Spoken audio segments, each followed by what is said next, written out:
How much do poker vloggers make from YouTube? How much do I make from YouTube? Well, I got monetized on November 21st. It's now December 21st, so it's been a full month, and I've made $377.19 in my first month of being monetized on YouTube. Let's go into the videos and kind of look at the timeline of that. My channel is less than 90 days old, so this really covers my full channel lifetime. The way YouTube works is it's called RPM, which I think stands for revenue per melee or something, which is how much money you get per 1,000 views. Usually on my videos, it's around $8. It can fluctuate lower or higher, but that's kind of a general rule of thumb for poker vloggers specifically, because our content is more based towards money and finance and people that are older in life, so they have more money, so the ads create more revenue. So this is how much I've made. On my bigger video here, you may wonder why, if it's around $8, my YouTube revenue is only $100. Well, the answer is I got monetized after this was created. Ads were still running on my channel, of course, but I wasn't getting paid. They're all going to YouTube. So if anyone's wondering what a poker vlogger's earnings look like, that's what it is. If you want to estimate it out to your favorite bloggers, you probably could. You might have thought that it was a lot higher, as some of the vloggers you watch play really big games.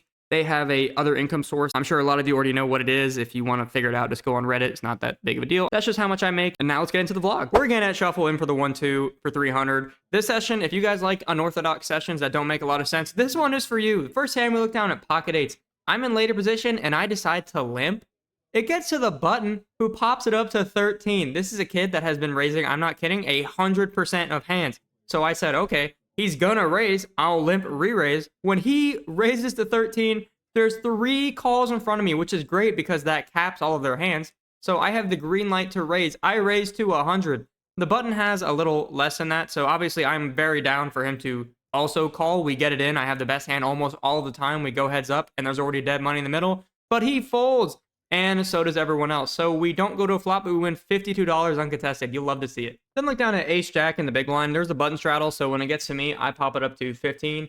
The button straddler calls and the small blind calls. So we're 3 ways to a flop of 8 jack king with 2 clubs. Small blind checks to me, and I think you could go back and forth with second pair here between betting or checking. Out of position, the button is a really aggressive player, so I think I want to check and try to play a little pocket control here with second pair. So I check, and the button checks back. The turn is the 4 of clubs, so it completes the front door flush draw. The small blind checks again, and now I think the button is the kind of guy to bet with a flush draw and a king. So I think we have the best hand here a decent percentage of the time. I bet out for 20. The button calls and the small blind folds.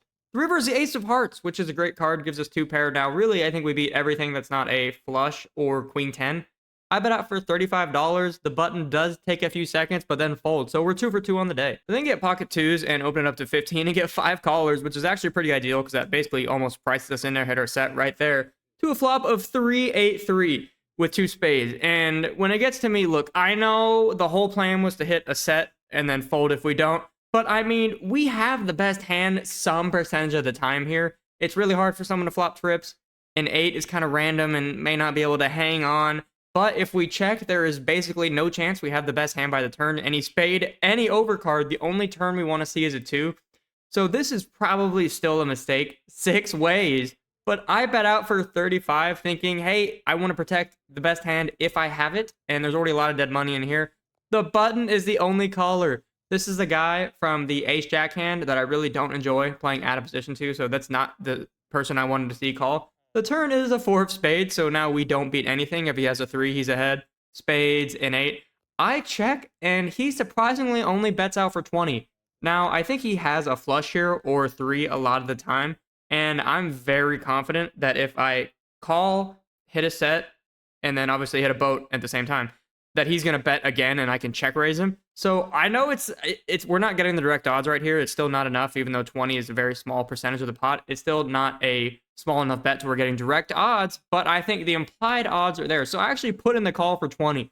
The river is the 6 of clubs and we don't get there. I check, and on cue, he bets out for 80. If I would have hit a boat on the river there, we would have gotten a shit ton of money. So I'm fine with calling on the turn. I think the flop bet is the one where it's really iffy. I think we have the best hand sometimes. You guys can tell me how stupid that was. We move on to the next hand. Obviously, I fold. I play for about 3 hours per session, which is what I've said a few times. We are nearing the 3-hour mark. This session has not had a lot to report. I've had a lot of really card-dead sessions lately, but this next hand kind of changes a lot of that. I look down at ace-7 of diamonds from the small blind. There's the button straddle. I just limp, and then it gets to the cutoff, who opens to $15. The button calls, I call, and there's a bunch of other callers, so we're way multi-way to another flop again. A 4 deuce 10 with 2 diamonds. That's about as good as I could have asked for with ace 7 suited. I check in flow, and so does everyone to the cutoff, who continues for 40. This is a guy that I haven't played with before. He's been extremely active the last hour. Like, he's just been betting a ton. Hasn't really showed a lot of hands. Had a few hands where he's just been betting with top pair no kicker on multiple streets. So not really sure how much credit I can give this guy. The button calls, and then when it gets to me, I've got like 140-ish. I could jam. I really don't want to jam the flush draw into like 6 people. I think I kind of almost want to call, getting a really good price, see if we can hit our hand. So I just put in a call, and everyone else folds. The turn is an offsuit ace, so we make top pair. That's never bad. And now I think to myself, I've got like 102 left. If the cutoff or the button bet, I'm not folding, and I would hate for this to check back. So I actually go all in for 102. The cutoff snap calls me, and then the button begrudgingly folds, saying he folded a 10. I don't understand what the cutoff has here. If the button had a 10, then doesn't the cutoff, like, what hand snap calls me there, right? Pocket 10s, ace king. Did he really lead the flop there into everybody with ace king?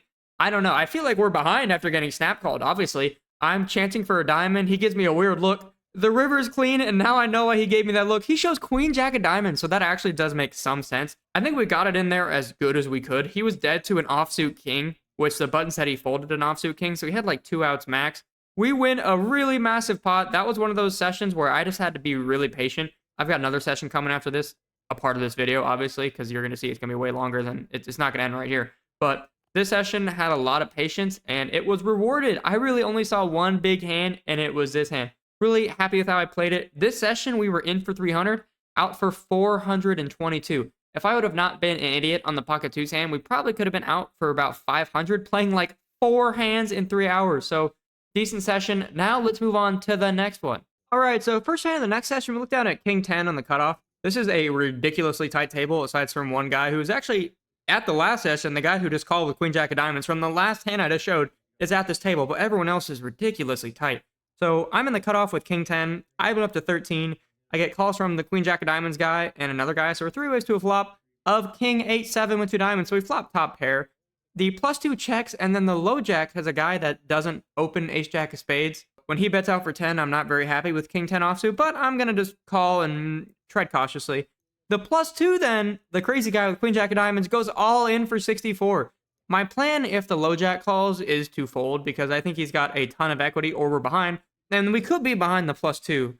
But when he folds, obviously I snap call. I'm not folding top pair to this guy. The run out looks clean. 5 of hearts, 4 of spades. But we lose when he shows king 4 offsuit. We got it in almost as good as we could. Shame to lose that hand, but, you know, we played it fine. They get 5-3 offsuit and fold like a dummy when the flop is 5-5-5. I would have flopped quads. I think over my 2 years of playing poker, I've hit a lot of massive hands. I've hit a royal, tons of straight flushes, quads 20, 30 times. The one thing I don't really hit a lot is I don't flop a lot of quads with random cards, which of course you're not supposed to. But, you know, I've only had it happen twice. And both times were interesting with a 5, and I didn't see either flop. But I thought I'd put this in there. Always weird to flop quads with one random card. Look down at pocket 9s and the button straddle. The small blind opens to 15. This guy, 3 hands ago, got aces. The next hand got kings, and then he's been saying he's going to get queens. And last hand he didn't. But he's opening from small blind, so I wonder what he has. The under the gun player calls, the +1 calls, and of course I call. Could 3-bet pocket 9s a portion of the time. I might have learned the hard way that that's not the best idea a few videos ago, and this guy is clearly running really hot, so I just put in the call to a flop of king 8-9. Flop a set. I haven't talked about this before, but pocket 9s is the hand over time that I've ran the worst with from a pocket pair standpoint. This is literally my 3rd set. Flop turn river with 9s all year, and I play a ton. The small blind checked, which is disappointing. Under the gun checks, and then the +1 goes all in for 75. Our queen jack of diamonds friend. This time, I mean, surely, right? He can't have a straight yet. He doesn't have pocket kings. He would have 3-bet. We've got him this time. I really don't want him to suck out on me. I kind of do a little bit of Hollywooding, you know. I don't want to give away that I've got middle set. But eventually, I put in the call. The small blind folds, but doesn't want to give his cards to the dealer. Under the gun folds, and the small blind does show he had pocket queen. So he literally, from a 4-hand standpoint, went aces, kings, blanks, and then pocket queens. We're heads up to a turn river. Of the 3 of diamonds and the 3 of spades we bowed up, we definitely have the best hand 100% of the time. And we win. I probably could have made him show. Obviously, he has to show first, technically. But it's just a courtesy thing again, fellas. My bad. You know, he showed queen jack yesterday. We didn't have to. But regardless, win a big hand. Really happy about that. We get a rebate from the king 4 hand. Maybe, just maybe, a few of you are sitting here thinking, you know, he mentioned at the beginning this session would be kind of stupid, unorthodox, and it hasn't been. Well, if you are thinking that, there's probably none of you thinking that. Thank you. Now it's about to get real dumb. I had put in a table change request a while ago because, as I mentioned earlier, that table was trash. Outside of that one guy, the Queen Jack of Diamonds friend, that just kept ripping it into us with worse hands. So I end up changing tables and get pocket jacks from the big blind. There's a button straddle from a really aggressive player. So when it gets to me, I'm doing it again, fellas. I end up limping, planning on limp re-raising with jacks. It doesn't get raised. It just limps around for multi-way to a flop of Jack 7-7. That's right, we flop a full house out of position to a couple players. This kind of sucks because out of position, I mean, should I be betting out here? Probably. I really just don't want everyone to fold. I end up checking, and it gets to the button who bets $10. Obviously, I just put in the call here, really hoping he has a 7. The turn is the 5 of diamonds, so it doesn't complete spades, which sucks because he's probably got a 7 or spades, right? I check to him again, hoping he keeps blasting because this is a really aggressive player, but he checks back. The river is the 5 of hearts, and if he's got a 7, he should bet. If he's got a busted flush draw, he should bet everything but a jack that probably could still find a bet, but I have 2 of them. So this might seem kind of crazy. You'll see in a second it was. I check with a boat a 3rd time, and he just snap checks it back. I'm like, oh shit. He shows king 8 offsuit, so he was just bluffing. You know, if I would have bet pre-flop, I obviously would have gotten a few callers. Maybe no one had any value, so I wouldn't have got much post-flop. But yeah, that happened again. I got just absolutely trashed for limping queens a few videos back, and actually my most popular video, that floor almost called my hand dead video. And people were not happy, even when I explained my reasoning. And I do it again here, it didn't work. What you guys don't see is I've done this a few times off camera lately, and it's worked to perfection. I've got it in pre-flop, won a bunch of money. This time, it just didn't. But hey, flopping a boat is always cool, right? We won like $10. It's whatever. We move on. I don't want to talk about it. Then we just kind of pocket queens from the hijack. And this time, I think I'm going to do a different plan. This table is actually pretty tight. And by different plan, I mean I'm not going to limp. I'm up to 12 and do get calls from the cutoff and the button. The flop is 5, 7, 10 with 2 spades. So actually a really good flop for pocket queens. I continue for 20 and only the cutoff calls. The turn is the ace of hearts. Not my favorite card, but I don't think there's many aces that are calling, especially this table. Again, this is another really tight table. Unless the player has like a suited ace of spades, I think we're probably still ahead. So I bet up for $30 trying to get value from a 10, 8, 9, 2 spades, and the cutoff folds. We win a small pot. I get pocket 7s. I guess this is just like the latter portion of vlogs, all pocket pairs, it appears. I didn't realize the last 3 were pocket pairs, and this one is too. The cutoff opens to 15. I put in the call. There's another call or two. To a flop of king, deuce, 9 with 2 clubs. Not a great flop as we don't hit a set. But when it checks to the cutoff, he continues for 20. And this just needs to be a fold. I don't know what I was doing here. This was kind of later in the session. Don't really know why I called here, but I ended up putting in the call. Everyone else folds, and the turn is another king. This time the cutoff checks to me, and maybe this is why I called, because I wasn't planning on calling and trying to hit a 7 4 ways. I thought maybe I could represent a king. He checks to me, and I think that indicates queens, maybe aces with pot control sometimes, or jacks. Because this guy seems like a good player. I played him once or twice. He's pretty solid. If he's got aces or queens, he probably should check, because I'm either floating him with a king or clubs. So I actually bet out for $45, planning on betting big on the river, because I don't think he's going to fold for the small size, and he doesn't. He puts in the call. The river is the 3 of diamonds, maybe preferred a club, so I could really scare him a lot. He checks again. And I hem and I ha a little bit, and I bet out for 130 and get snap called. And he shows king jack. That hand, really unfortunate. Didn't need to happen. I don't know why I called on the flop there. Obviously, don't need to do that. We missed our set, and there's multi-way. So that was just a really poorly played hand. I do think betting turn river is fine when he checks to us, because I think a lot of the times players aren't going to be checking 3 kings on a flush draw board with a gutter straight draw, but we just get absolutely owned for making a horrible call on the flop, and then he just traps us on the turn river. So really well played for him. There goes all our profit for absolutely no reason at all. Our stack has now dwindled mightily.